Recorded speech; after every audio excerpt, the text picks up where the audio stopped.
Hey, today on Cyberwork, we're talking to Alicia Olson, VP of Communications at Optiv. Alicia came to cybersecurity from the oil and gas sector, and she tells us how she got interested in communications for security professionals. She explains how she turned Optiv's distributed workforce into a cohesive unit and gives CISOs some crucial advice and ideas for dealing with that moment that no one wants to have to explain, the inevitable security breach. All that and the best piece of career advice Alicia has ever received, today on Cyberwork.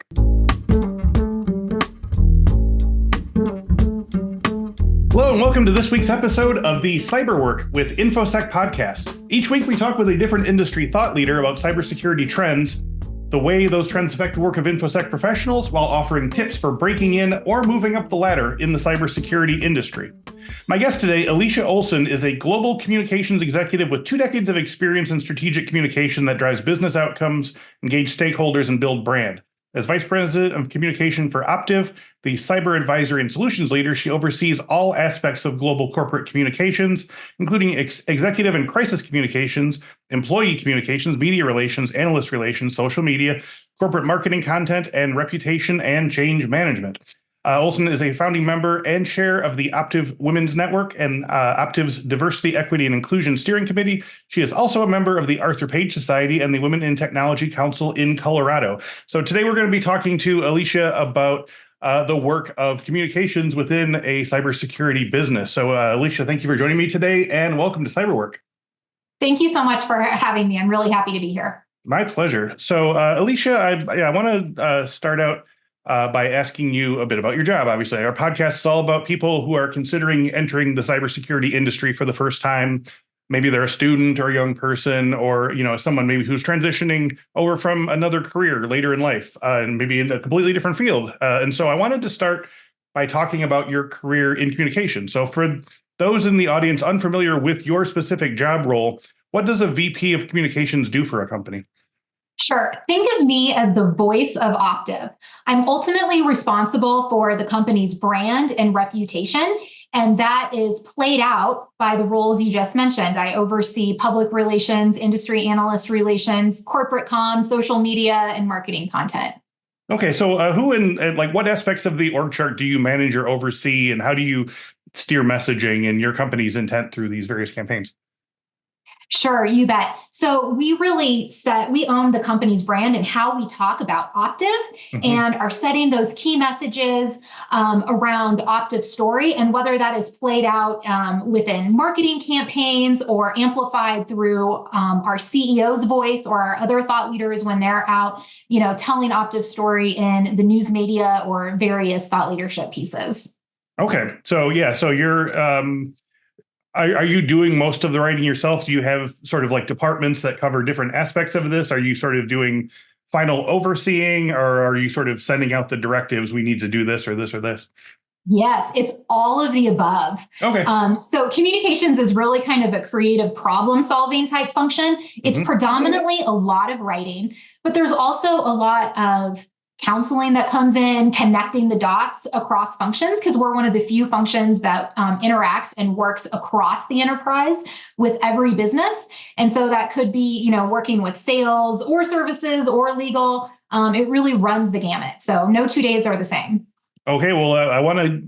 You mentioned no 2 days are the same, but I'm going to still put you on the spot here. I want to know, what is an average workday in the life of a VP of communications at Optiv? So I know I worked in media relations, 20 years ago. And so I know a little bit that, your day can get out of hand real quickly. But what are some of the tasks and projects that are large parts of your job most days? And what are some of the surprise tasks and opportunities that tend to require your attention?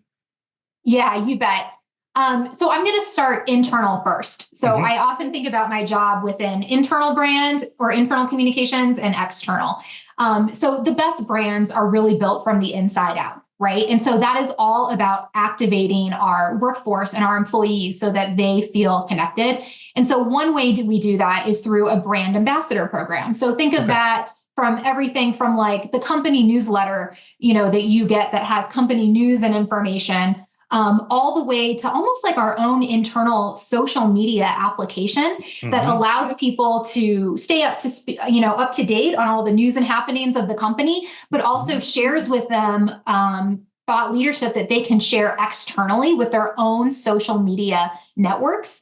And so it's almost gamifying communications a little bit, because if you think about it, the attention span of people today is really that of a goldfish. I think it's less than a goldfish. So you have about 8 seconds to get someone's attention. And so that communications and that message has to be really concise and compelling. And so it's kind of getting creative. And how do you capture your workforce's attention, especially since most workforces today are very distributed, as we know. Oh, yeah. Yeah. And almost certainly you're getting input from a lot of different places at once. So it's like, you might spend a whole day just, putting out the fires in your inbox, and then Slack is blowing up, and then this is blowing up, and then Teams wants this thing from you. So so you have to find a way to sort of float above all of that. And so is it mostly internal communication, or do you deal with like the press and sort of external sort of things as well? It's a half and half. Honestly, my passion is internal and employee communications. Got it. But I would say a large part of the day is very external facing. And so whether that is helping the team with public relations and kind of supporting, what are the pitches of the day and what are the perspectives that we really want to push out, to creating the content that's aligned with marketing campaigns. So think of that as like, that could be field guides or one-pagers, white papers, our own LinkedIn Lives, that sort of thing, all the way to prepping executives who might be speaking at external conferences and helping with their speeches and presentations, of course, to our organic social media as well. Okay, so I know that from our previous communication that you basically built this communication function at Optiv from the ground up, and also did something similar with your previous job, which we'll address in a moment here. But like, what are some cybersecurity industry specific challenges around communication and implementation of the same that you addressed and solved in your time at Optiv? I think the distributed workforce is a big one. So coming from the oil and gas industry, it was largely people were in the office. Sure. And so it was easy to have an in-person town hall, right, with everyone there and cascade the communications that way. With cybersecurity, it's a much faster pace. It's much more dynamic. And so with that distributed workforce, you have people who, may not even want to come on camera for calls and are kind of going out about their day. And so problem solving for that has been interesting. And one of the ways that we do that is by trying to make the communications more of like what you would see in your social media feeds. And so when you're kind of looking and consuming news outside of work and inside of work, it's fast, it's dynamic, it's short, and it's really two-way communications. It's easy to like something or comment on something. And so we're connecting employees digitally. Now, is that something that you basically were kind of given a blank check to do? Do you have to sort of run it past people? Because, I know this all sounds very, very new. And I imagine, folks up in the top floor are, might be a little nervous about making our, your own communication function into a Facebook-like entity, Yes, there is a lot of security around all of this. Obviously, Sure. As a cybersecurity company, that is first and foremost, and ensuring that all of our information and that of our clients and partners and people stays secure. There was an element to bringing in this platform, where we have to show that it can be a profit center as well, right? So there's not just doing what's right for employees, but kind of activating that base. So if they're sharing Optiv news on their own social media channels, we're getting all of this free advertising. And so it's kind of free advertising equivalent. So last year, as an example, our employees generated the equivalent of about $8.4 million in free social media advertising. How does that work? What, like, were they were sort of acting as your like brand ambassadors? Do you give them like sort of messages to sort of put out in the world or whatever? Or? Exactly. That's what this kind of internal social feed. Let's say that there's a news release and there's a quick button where they can literally, with a click of a button, share it with their LinkedIn profile, Facebook, and then the equivalent of that is kind of how we track it. Interesting. Okay, that's good. So before joining Optiv, you were, as I say, communication director for an oil and gas company, Encana, I believe is it pronounced? Or Yeah. In Canna, and they've rebranded to Oventive, I think, a couple of years ago. Okay. So what drew you to work for Optiv in your role as communication director? Was there a specific draw to the security field? Like, had you interacted with the security aspects of the oil and gas industry in the previous role? Yeah, I did. So when I worked in oil and gas, I was predominantly internal communications focused, and IT was one of the functions that I supported. So I had line of sight to cybersecurity through that, although at the time it was much more focused on insider threat and physical security, interestingly enough. But oil and gas is also a very cyclical industry. And it is conservative in many ways. And so I was really drawn to the very fast pace and fast evolving landscape of cybersecurity. Not to mention, it's a booming industry with just an incredible amount of job opportunity. And of course, the ever increasing importance of cybersecurity to the business. I like to say that cyber risk is business risk. Yeah, totally. Now, can you speak a little bit more on the, quote unquote, conservative nature of oil and gas versus the sort of flexible, fluid version of cybersecurity? What were some of the resistance points that you would have before that you don't have now, almost industry, specifically? Yeah, I think part of it is just the time, right? 10 years ago, it's almost like pre-pandemic, post-pandemic, right? Like I mentioned, people would come into the office, you would have desktop computers that, you could only work in the office. And so it was more like printed communications. You would get people together and have a town hall. And so I would say you were a little more limited at the time in some of the opportunities that you had to kind of galvanize that workforce. And so I think with cybersecurity, it's moving so quickly. People are open to new ideas and being a little bit more creative and having, being a little more informal and having a bit of fun. Yeah. Now, you mentioned that, obviously, natural resource industry is very, very hidebound and very building bound, and it has a lot of, physical security, but that cybersecurity is very sort of distributed, remote, realized. Do you think has that been a big change since 2020, or has, Optiv already had that sort of fluid, in terms of where you're getting your employees from and stuff like that? Is that a big change within the last 4 years, or is that just been their MO for a long time?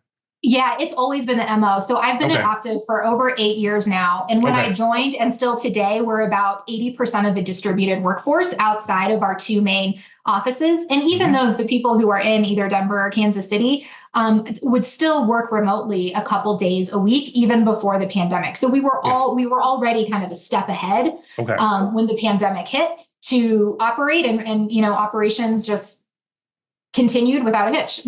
Yeah, that makes sense. Yeah, no, that's sort of how it was for us as well. But so at the risk of repeating myself, you came to the cybersecurity field from, a comparatively non-tech background. Although it sounds like you were sort of involved in the cyber aspects of, or the security aspects of your previous job. But do you have any advice for people who are attempting to enter this field, whether it be communication or other similar field where interpersonal and message crafting skills are more important than hands-on tech?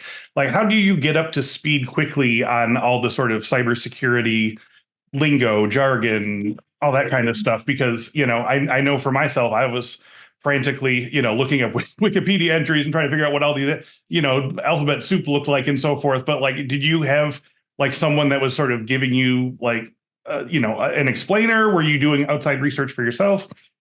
Yeah, you bet. And I would like to answer this in two different ways, if you don't mind. The first one is life is rarely a straight line, right? So I would say just get your foot in the door. And whether you are in a field like mine where communication skills is transferable across industries or not, there is a shortage of 3 million cyber jobs out there. I think you know that very well, Chris, in the US alone, right? And so regardless of where you start, I know so many people at Optiv who are teachers or who were law enforcement officers, or who even started working with the company as just being a front desk receptionist or maybe an admin. And they worked in that role for a year or so and then transitioned over to our services organization and got on the job training. And there's a lot of opportunity that way. So I would say the first thing is just get your foot in the door. And from there, the sky's the limit. Yeah. The second. Oh yeah. Oh, okay. Go ahead. Sorry. No, you were saying it. I stepped on your answer. I apologize. No worries. I was just moving to answer the second part of your question, and that is yes, coming up to speed. So I've been in the industry for over 8 years, and sometimes I think there is still a new acronym or term I learn every single week.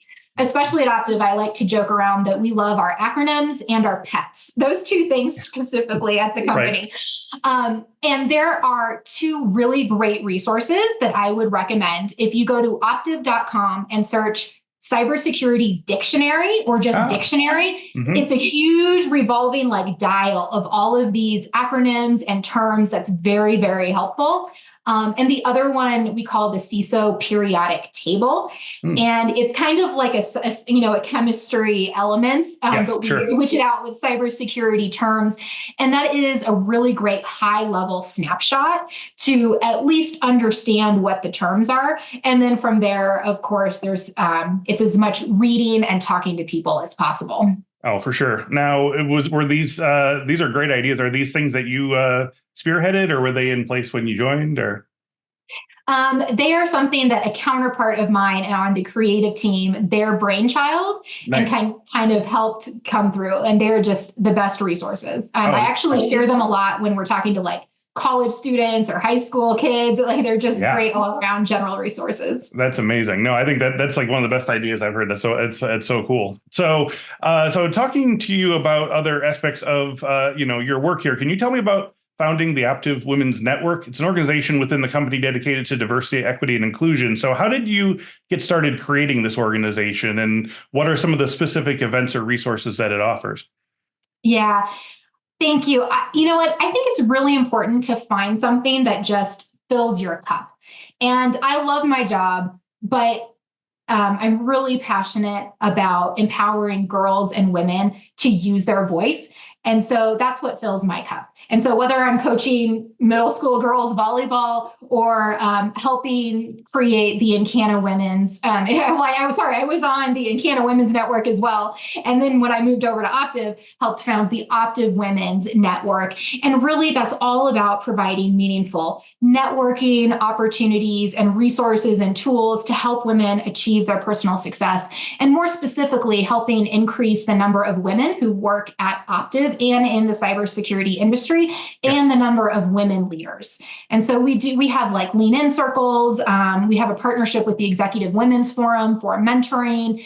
We do a lot of webinars on things like personal brand, and then some fun things like book clubs too. Nice. Now, this would have been a straightforward question before, but I feel like I've grown and learned a little bit about. Do you have any thoughts on sort of women mentoring women programs and where that stands? Because I know, women tend to not have, these strong mentor programs, maybe because they don't have, counterparts higher up in the organization because of,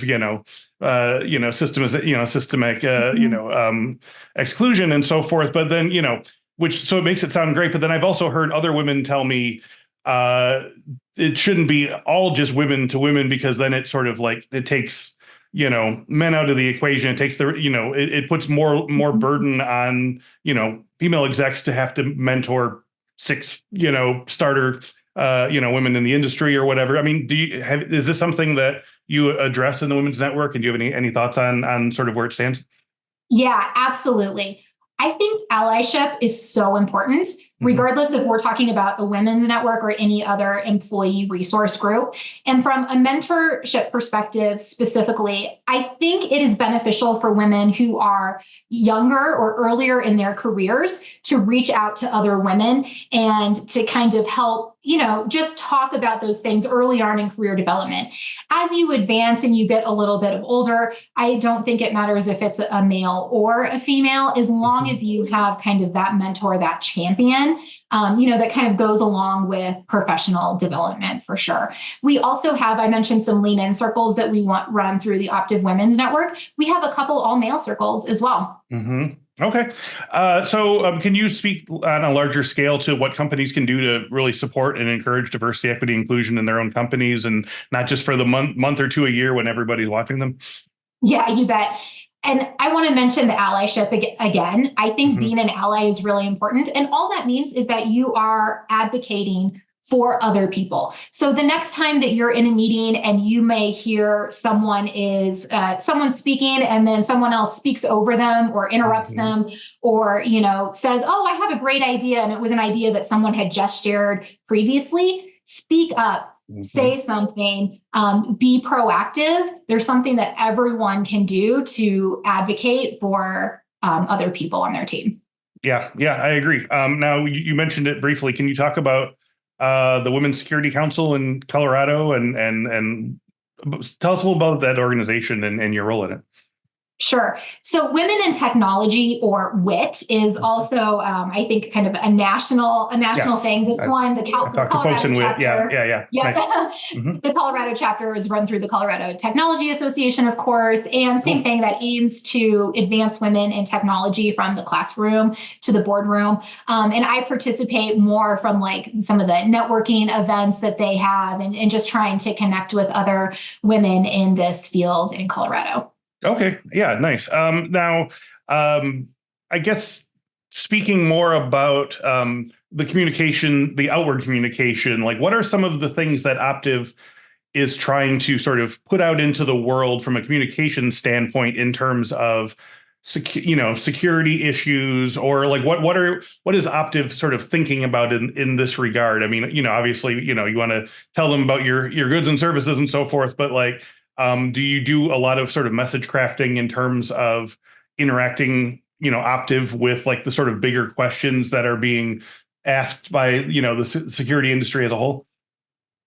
Yeah, I think so. And in fact, all of the thought leadership that we put out for my team is just that. It's all thought leadership, and it is nothing sales specific. Not to say if we're doing a campaign, then something may align with that. But in general, we feel that as the cyber advisory and solutions leader, it's incumbent upon us to have an opinion and to be leading from the front as an industry, because we have some of the best minds in cyber.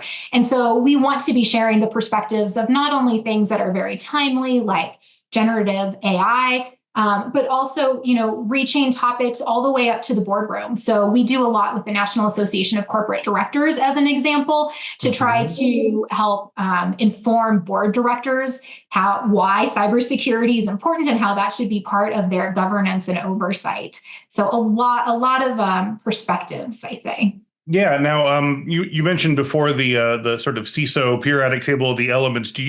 Are CISOs sort of a big target of what you do in terms of like helping them sort of like steer, a business's cyber practice? Yeah, CISOs are our primary demographic and our primary partners and those people that we serve. Now, what in your view are some of the big things that are giving CISOs problems right now? Because I mean, we talked just the other day with another guest about how burnout CISOs are becoming, and it's whether it's because of the blame all sort of going to the top, or whether it's the way that the news sort of covers these sort of apocalyptic breaches, like the 45 billion attacks on JP Morgan and so forth. Like, what are some of the issues that CISOs face that you are trying to address? Yeah, I think CISOs are in such an untenable position. They really, really are, because they are expected to have oversight of thousands of technologies, and as an example. And we find that most of our mid-level clients have about 60 to 90 different technologies in their environment. And of those, at least about up to a quarter either aren't deployed or aren't deployed properly.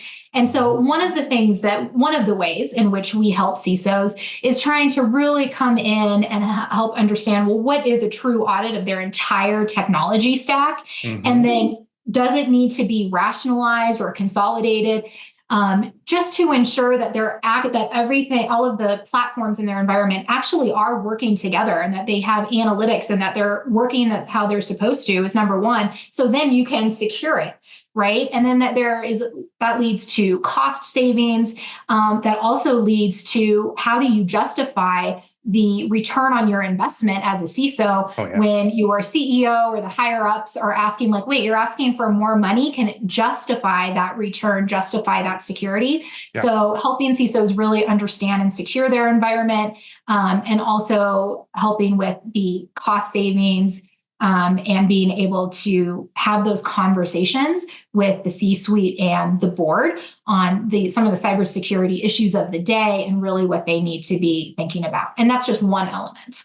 Yeah. Now, CISO, is one of those sort of positions that, listeners to a lot of our listeners are, literally just trying to find their footing for the first time. But that's one of those sort of aspirational, like, this is what I'm working towards. And I know getting there is sort of a long and possibly arduous series of steps and job changes and career, changes and skills and so forth. Like, with the CISOs that you work with, do you see certain skills or experiences that are consistently sort of missing that you would hope that people who are trying to get to that should be learning sort of earlier in life? Because I mean, I know sometimes like a job change just kind of comes on you, an opportunity jumps on, and like you said, you don't think, you just jump and go for it. But like, what are some things that you would like to see in the future that CISOs would be sort of more ready for as they step into these types of positions? Oh, great question. So 2 thoughts on that one. Mm-hmm. The first one is, I think CISOs, I don't think a career track ends with CISO. I think that CISOs should be looking even more to getting like their MBAs or even executive experience, because more and more board directors are looking for positions with cybersecurity experience, and there aren't enough people who are ready who can fill these board slots. So I think looking at it from like from the business literacy perspective, not just the technology side, but bringing that in is a really interesting component for people who may not have it already. And I think the second component is for all CISOs out there, have your friendly communications colleague on speed dial, because I think we're seeing a lot of interesting things, especially for public facing companies, when if there is a breach, right, how that impacts brand.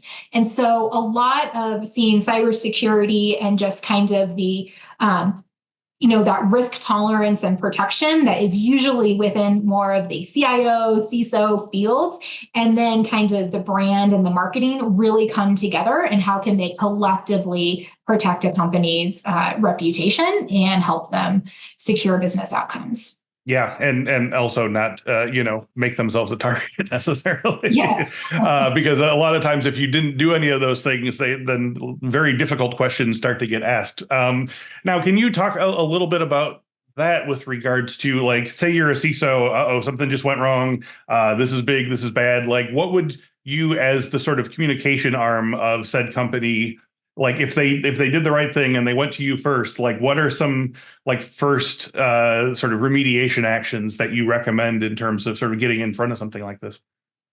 Yeah, the first thing is to make that call, right? You're probably bringing in legal as well. Yep. And you're just trying to understand what is the scope of the breach, because unfortunately in this day and age, it's not a matter of if you're going to get breached, it really is a matter of when, right? So doing a lot of due diligence now so that you have a plan in place and you at least know what to do, or you have one single trusted partner you can call, like Optiv, right, will really help.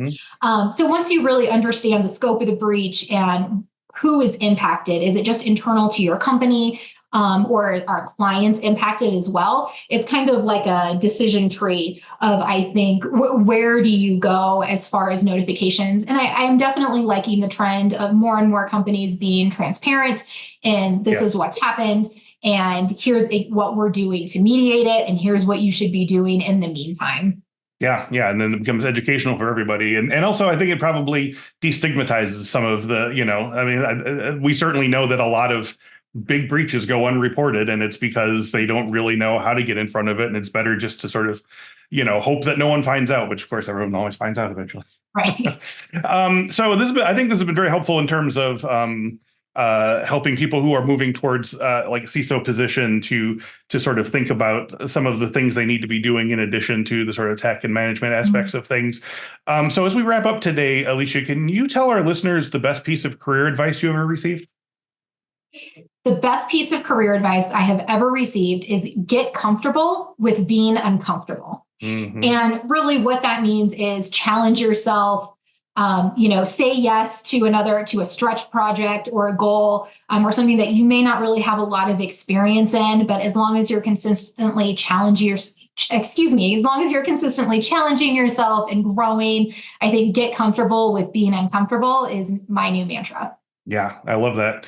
I think it was Ray Bradbury said, jump off the cliff and build your wings on the way down. Or something like that. So before we go, Alicia, if you'd like to tell us more about Optiv and the services your organization provides to its clients, here's the time to do so. Thank you so much. Yes, Optiv is the cyber advisory and solutions leader, and we really partner with organizations to advise, deploy, and operate complete cybersecurity programs, and we manage cyber risk to help companies secure their full potential. And for more information, please check out optiv.com. Oh, that was my other question. If you want to learn more about Optiv, where do we look online? Now, Alicia, do you use LinkedIn? Do you like to connect with people in the industry? Or I would love that. Yep, I'm on LinkedIn /Alicia Olson. Okay, great. Well, Alicia, thank you so much for joining me today. This was a lot of fun. Thank you so much, Chris. I really appreciate it. And as always, I'd like to thank our 80,000 CyberWork viewers and subscribers. We just passed 80,000 subscribers on YouTube. Your input and enthusiasm make this a joy to do each week. So if any of you have any topics you'd like us to cover or guests you'd like to see on the show, feel free to drop them in the comments. We started using the community function on YouTube. Feel free to go over there or join our TikTok or whatever. So before I go, I hope you'll remember to visit infosecinstitute.com/free. As usual, you get a whole bunch of free and exclusive stuff for CyberWork listeners, including Work Bites, which is our awesome security awareness video series in which you learn security awareness skills with your coworkers who happen to be pirates, vampires, aliens, zombies, and fairy princesses. You can also go for your free cybersecurity talent development ebook, where you'll find in-depth training plans for the most common security roles, including SOC analyst, pen tester, cloud security engineer, information risk analyst, privacy manager, secure coder, and more. Once again, infosecinstitute.com, and yes, the link's in the description below as well. One last time, thank you to Alicia Olson and Optiv, and thank you all so much for watching and listening. And until next week, happy learning.